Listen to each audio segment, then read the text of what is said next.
សម្លប្រហើរទំពាំងសម្លនេះខ្ញុំមានដូចជាទំពាំងននងបន្លែផ្អែម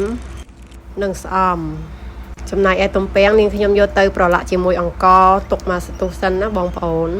បន្ទាប់មកទៀតយើងដាំទឹកហើយយើងជ្រុំប្រហុកនេះខ្ញុំអត់ប្រើច្រើនពេកទេហើយដាក់ខ្ទឹមសប្រហែលជា2កំពឹសបន្ទាប់មកទៀតគឺដាក់សាច់ជ្រូកមុននឹងត្រីដាក់សាច់ជ្រូកហើយបណ្ដាក់ត្រីបន្ទាប់មកទៀតយើងដាក់គ្រឿងយើងមានអំបិលស្ករសប៊ីចេងរ៉ូឌីអីចឹងទៅណាបងប្អូនហើយយើងដាក់ទំពាំងដែលយើងប្រឡាក់រួចហ្នឹងប្រឡាក់ជាមួយនឹងអង្ករបន្ទាប់ពីយើងដាក់ននងហើយទើបយើងដាក់បន្លែពណ៌បៃតងយើងណាបងប្អូនហើយបន្លែពណ៌បៃតងហ្នឹងកុំរមាស់វាយូរដាក់តែត្រឹមមួយពោះអីដាក់ស្អំហើយគឺយើងបិទភ្លើងយកតែម្ដងចាស្អំហ្នឹងគឺយើងដាក់ចុងក្រោយគេណាបងប្អូន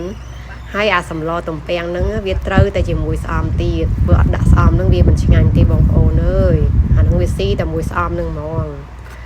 ហើយបើបងប្អូនណាចូលចិត្តម្ទេសដាក់ម្ទេសទៀតមកញ៉ាំសម្លទំពាំងហ្នឹងនាងខ្ញុំចូលចិត្តញ៉ាំជាមួយនឹងម្ទេសហើយនឹងមានឆៃប៉ូវផ្អែមញ៉ាំជាមួយទៀតគឺឆ្ងាញ់ណាស់បងប្អូនសម្លហ្នឹង